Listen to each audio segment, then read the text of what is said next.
So the first audience submitted question states this: so feeling like an imposter is something that happens often throughout our careers. Do you have advice for young career scientists on how to deal with imposter syndrome?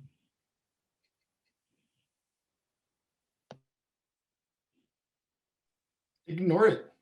Like, the reason you're doing science is because you're doing things that people don't understand, including you. That's fine. Nobody dominates it, right? And you're always going, so yeah, I mean, the first paper I published out of my PhD was in an archaeological journal, right? And I never thought I would do it. If there's ever an imposter, like here I am, I'm solving the equations of motion for fluids, and I published on peopling of the Americas, right? If I thought that I could not do it, so if it's, especially if you're doing research, I guess, but anything, anywhere, right? I mean, if you feel like you're less trained than if you're not prepared, don't let that sort of stop you from acting, but that's probably not a bad mindset. It's probably worse to feel you're like super good and competent and the king of things than if you're an imposter. Yeah, I mean, I will say, I mean, imposter syndrome, it's definitely real. I deal with it a lot. I have certain strategies that I use. So the one is the kind of like the fake it till you make it strategy. So it's the, like for instance, when I took the position here at UC, I mean, I took a position out of fellowship as the director of the neurotrauma center. Like, what is that? Like, after I took the position, I'm like, wait, like, what is that? I'm director? Like, how did they pick me? Like, I don't belong here. Like, I should be director or whatever, right?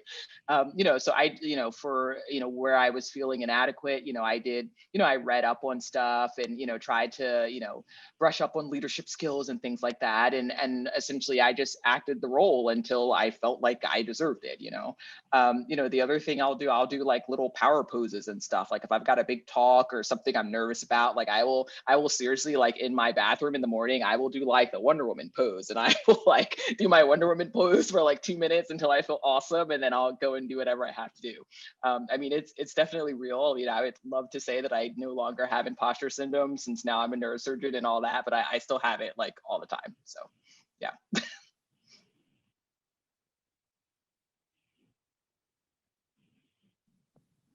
And something that I might add is, you got to embrace it, which is why something that I had put in my PowerPoint was, you want to do what you're passionate about.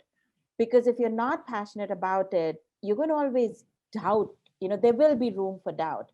And when when you feel inadequate, yes, you want to be able to say, okay, what do I need to do to kind of get over it? And I think rather than looking at it in a negative way as being inadequate, you have to say, okay, what do I need to do to inform myself to know about this better, right? So you've got to embrace that effort, give yourself credit for that effort, know that you're moving forward by asking those questions, and really own it.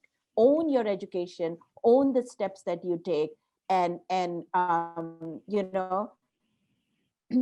inform yourself. And I think that's kind of the best way to move forward and to develop confidence, which so that no one can tell you that you're not good enough.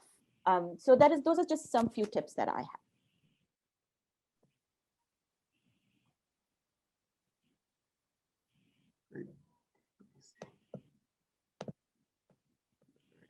So Dr. Nutolo, do you want to jump in on this one, or I'll go ahead and move to the next one? Yeah, I think, the other panelists hit on it. I think imposter syndrome, you're always going to have it. I don't think it ever disappears. And, for me, it's always when I'm starting something new. And that's always also the most exciting part for me, because the learning curve is so steep, right? And so at a certain point, you just get comfortable with it. You'll go to meetings and you don't understand anything that they're saying. And you're like, am I in the right room? But I'm also learning a ton, right? And that's kind of fun, right?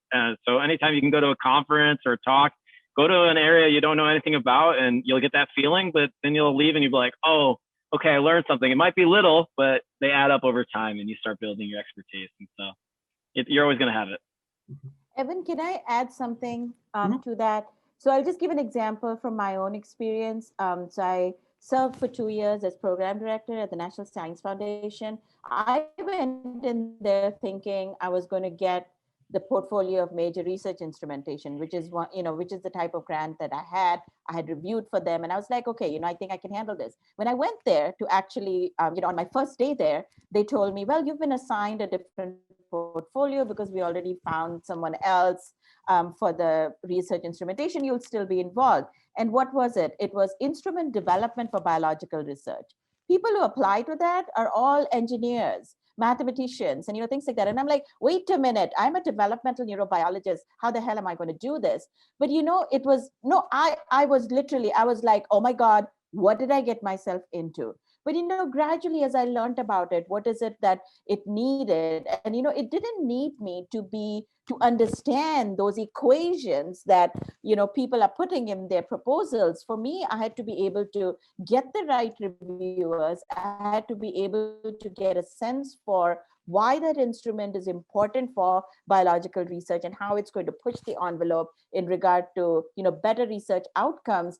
And I loved it in the end, because I found myself going to all the different flows, talking to the chemical physics people, the chemistry people, the material science people, the engineering people, and asking them, hey, I think this might be of interest to you. Do you think you can kind of help support this by putting some dollars here, and I'll give you something else? And you establish collaborations, and in the end I was able to actually bring in a lot more money to my program by reaching out. And that's what I got out of it.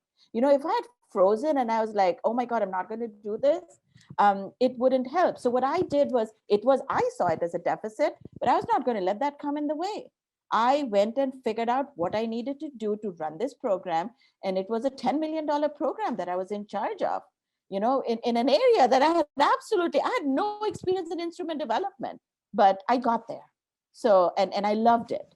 And and it helped me to appreciate what is now called research at the intersections. There are kind of books written about it. And so just wanted to throw that in. Right.